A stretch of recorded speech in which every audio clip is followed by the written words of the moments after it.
I'm Corbett Wall with DV Auction, here with your feeder flash for Friday, September the 3rd, brought to you in part by Zactran. Stress opens the gate to bovine respiratory disease. Slam it shut with Zactran. Be sure to observe your 35-day withdrawal period after treatment. For more information, visit with your BI representative or go to Zactran.com. Cattle futures fall, and they've really been down for the last 2 weeks full, on the outside of a week ago Monday when they were up pretty big, but they've just been tumbling from these big prices that we've been seeing kind of all summer out there. And if in your heart of hearts you kind of knew that they weren't going to realize those, you know, the 130 something real deep on your fat cattle, 140 this spring, and on your feeders, you know, up in the 170s. On big 800-pound steers, that's pretty lofty, guys. You know, the prices right now aren't that bad. On the outside of the inflation and all your higher costs on your inputs, it wouldn't be too bad. But and the things that made it fall on Thursday was the technicals. The technicals were very bearish, and the lack of confidence. And it wasn't so much on this week's fat cattle trade, which was really a little bit surprising and better kind of than what we thought, but it was last week when we started seeing that 130 really early from your regionals, and then the majors just completely refused to get anywhere near that.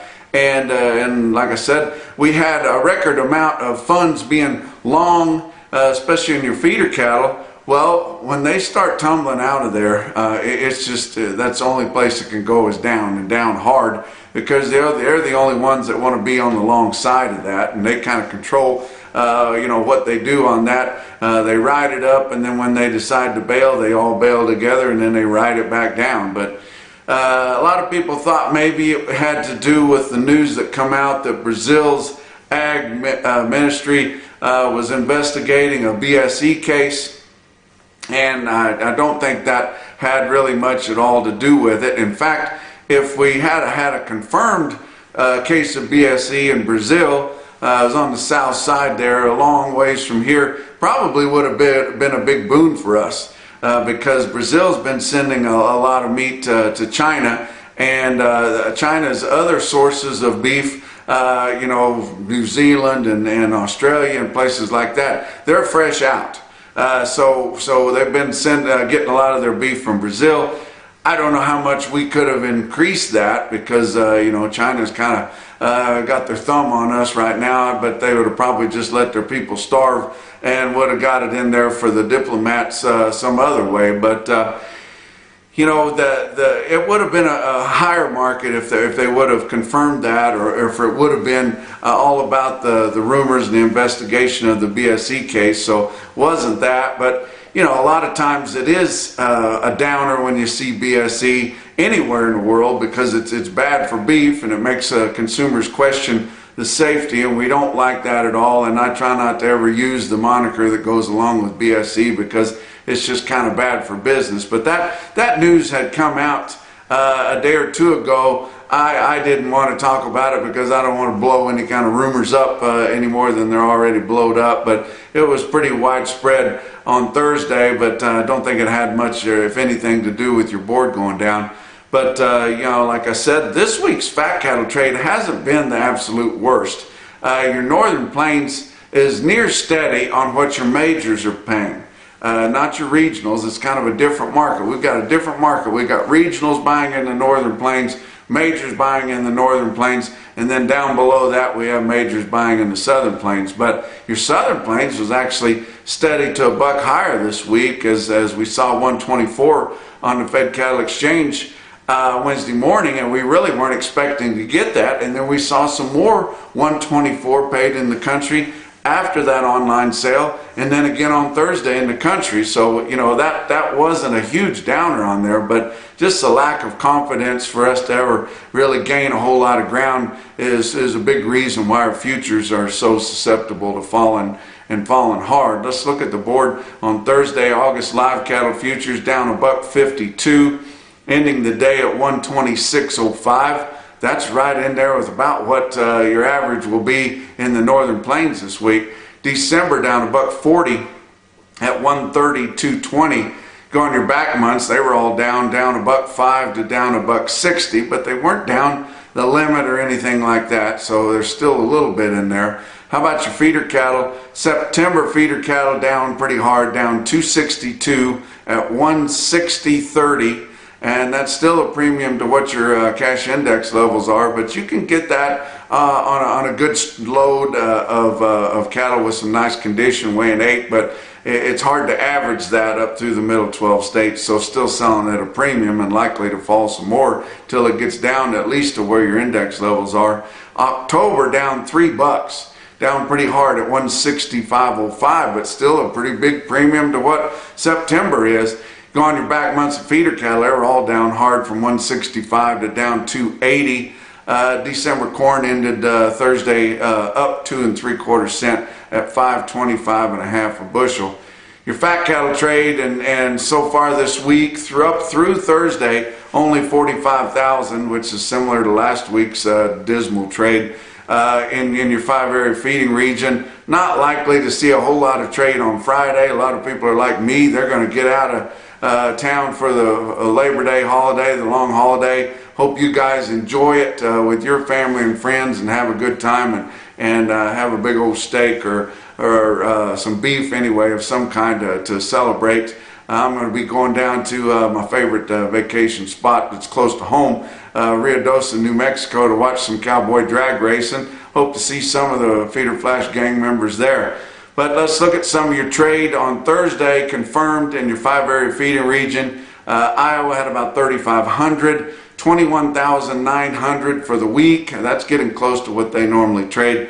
Live sales in Iowa on Thursday confirmed 125 to 127.50. Just a few dress sales, and not seeing a whole lot of dress sales because they really dialed back the dress trade, but a few dress sales at 198. Nebraska 3,600 confirmed on Thursday, 15,600 for the week. Live sales in Nebraska just 125 and $2 dressed, and that was the only prices they had quoted. Kansas about 2,100 on Thursday, 4,900 for the week, which is nothing. They just haven't been selling anything negotiated in the Southern Plains, and we're just drying up completely on negotiated trade in the Southern Plains. But live sales in Kansas 123 to 124, kind of split there, but I think a lot of us were surprised to see them get 124 again, direct trade out of Kansas. Texas didn't have any sales on Thursday, and Colorado's was confidential and we couldn't see that. Box beef cutout values drifting lower again, but not as sharply as they were earlier in the week. Choice cuts 337.92, down 53 cents for the day's session. Select 304.97, down 260. Your slaughter pretty good for the week, but with no Saturday kill to speak of at all, it's going to be disappointing. So hopefully we can get back on track next week. But 476,000 through Thursday, that's 13,000 more than last week and 1,000 more than the same week a year ago. But like I said, without any Saturday trade, it's going to be disappointing. Your actual slaughter information for the week ending August the 21st come in, and weights continue to climb, which tells us that we're really not as current as we feel like we are, but most of those big carcasses in the Southern Plains. But your average dressed steer carcass weight for that week ending August 21st averaged 903. That was up 5 pounds from the previous report. Let's talk about what else is going on. You know, every month we celebrate one of our cattle auctions across the country that we feel like is doing a good job and deserves some credit, and Zach Tran is sponsoring that. And this month's Zach Tran Market of the Month is Beaver County Stockyards in Beaver, Oklahoma. Jeff Slatton and his wife Jerry that runs the office there, and Gerald Ratcliffe. It's a family operation right there, and they're doing a fantastic job. They've got a field representative that I've literally known my whole life, Ethan Labry, originally from Clayton, New Mexico. He resides in Amarillo now, and he's getting kind of long in the tooth, but he's got a ton of contacts, and he goes out and gathers cattle, getting a lot of cattle from over there in northeastern New Mexico, the western end of the Oklahoma Panhandle and all around. But Ethan gets a lot of cattle in there and does a good job. But that whole crew there. He pays that crew really well, and I guarantee you the yard help there would take a bullet for the owners there at Beaver County Stockyards. He takes good care of them, and they take good care of him. They do a good job there. I've told you guys in the past, they bought that aging sale barn 7 or 8 years ago, and have just continued to pour money into that thing. And the facility, especially outside, the pens